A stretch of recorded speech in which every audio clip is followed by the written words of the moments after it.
Hey there, mystery lovers and aspiring writers. Welcome to The Murder School, your weekly dose of killer writing tips and tricks. I'm your host, Jackie Sharp, and no, I'm not here to teach you how to get away with murder in real life. We'll leave that to the experts. Instead, we're diving into the world of crafting captivating murder mysteries that will keep your readers up all night, turning pages and guessing who done it.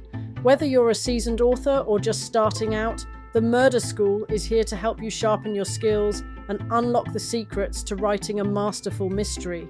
Each week we'll explore different aspects of the craft, from creating complex characters and clever clues to building suspense and nailing that shocking plot twist. We'll also delve into the nitty-gritty of self-publishing, sharing tips and strategies for getting your murder mystery out into the world and into the hands of eager readers. So grab your notebook, your favourite writing snack, and maybe a magnifying glass for good measure, and join me every Monday for a new lesson at The Murder School. Together, we'll unravel the mysteries of writing a killer story. And remember, the only thing we're murdering here is writer's block. When it comes to crafting a compelling crime fiction story, a lot of attention is often given to the protagonist, the detective, the investigator, or the everyday hero who cracks the case. But let's not forget about the other key player in this genre, the villain. A well-written, authentic villain can take your story from good to great, adding depth, tension, and a worthy adversary for your main character to face off against. So how do you create a villain that feels real, complex, and not just a one-dimensional evil for the sake of being evil caricature? Here are some tips to help you craft an authentic villain for your next crime fiction masterpiece. Just like your protagonist, your villain should have a history that shapes who they are and why they do what they do. What events in their past led them down this dark path? Were they wronged in some way? Did they have a difficult childhood?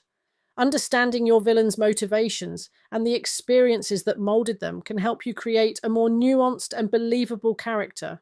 But remember, you don't have to info dump the backstory for your readers. Instead, weave it into the narrative gradually, revealing bits and pieces as the story unfolds. This keeps readers engaged and helps maintain an air of mystery around your villain. Villains are people too, right? While we may not condone their actions, a great villain is one that we can understand on some level. Maybe they're seeking revenge for a perceived injustice, or perhaps they're driven by a misguided sense of loyalty or love. Giving your villain relatable qualities or motivations can make them feel more human and authentic, even if their actions are deplorable. This doesn't mean you have to make your villain sympathetic. After all, they're still the bad guy. But adding a layer of complexity to their character can go a long way in making them feel real. Don't Mike Myers your villains. It's easy to fall back on tired tropes when creating a villain.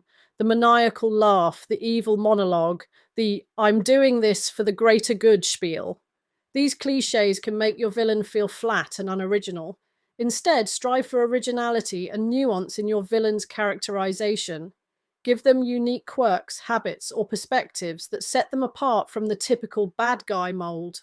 While it's tempting to create a villain who is purely evil and irredeemable, this can sometimes feel too simplistic or unrealistic. Even the most heinous criminals often have some shred of humanity or a glimmer of a redeeming quality. Giving your villain a small measure of depth or complexity can make them feel more authentic and interesting. Rather than simply telling the reader that your villain is evil or dangerous, show it through their actions and interactions with other characters. How do they manipulate or intimidate those around them? What kind of violence or cruelty are they capable of? Letting the reader see your villain's true colours through their behaviour can be much more effective than just describing them as the bad guy.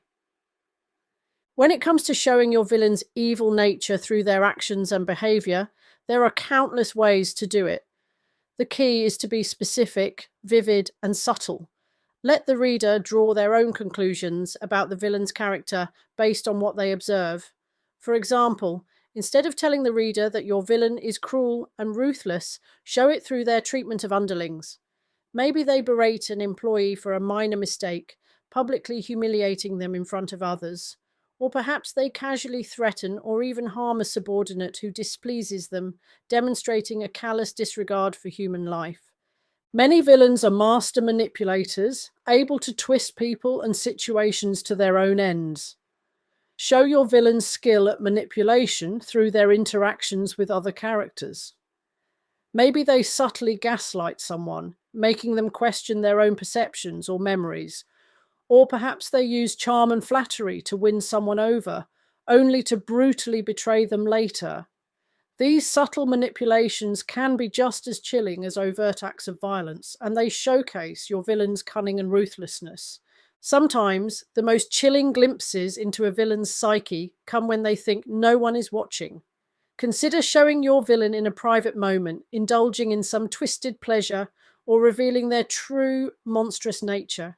Maybe they savour a victim's suffering, or revel in the chaos and destruction they've caused.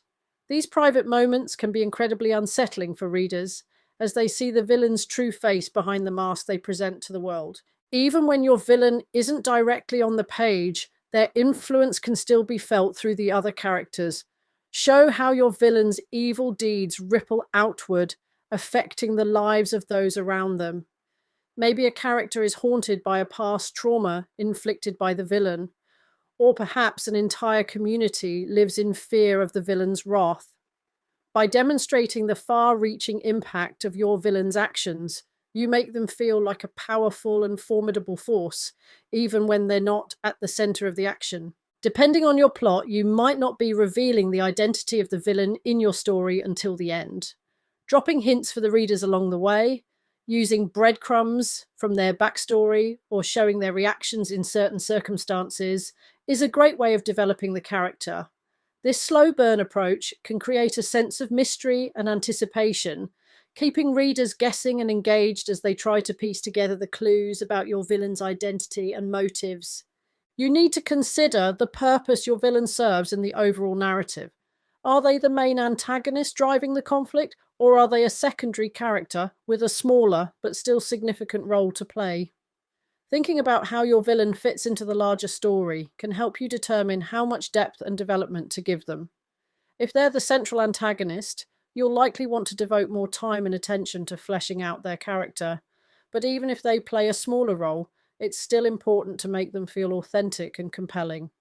Lastly, a villain is only as good as the hero they're up against.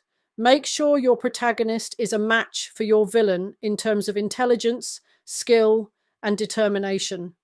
The tension and conflict between these two characters is what will drive your story forward and keep readers engaged. If your hero easily outsmart or overpower your villain at every turn, the story can feel unbalanced and unsatisfying. On the other hand, if your villain is too powerful or omniscient, it can make the hero's journey feel hopeless or futile. Strike a balance between your hero and villain's abilities, and let their clash be the engine that propels your story to its thrilling conclusion. All right, my fellow mystery mavens, that's a wrap on today's episode of The Murder School. I hope you've picked up some valuable tips and tricks for crafting your own killer stories. Remember, the key to writing a gripping murder mystery is to keep your readers guessing until the very end. Before we close the book on this episode, I want to remind you to subscribe to the podcast so you never miss a lesson. And hey, if you're watching this on YouTube, don't forget to give us a like and hit that subscribe button. It really helps us out and ensures that you'll be the first to know when a new lesson drops. Until next time, keep writing, keep reading, and keep 'em guessing. This is Jackie Sharp, signing off from The Murder School. Remember, the only good murder is a well-written one.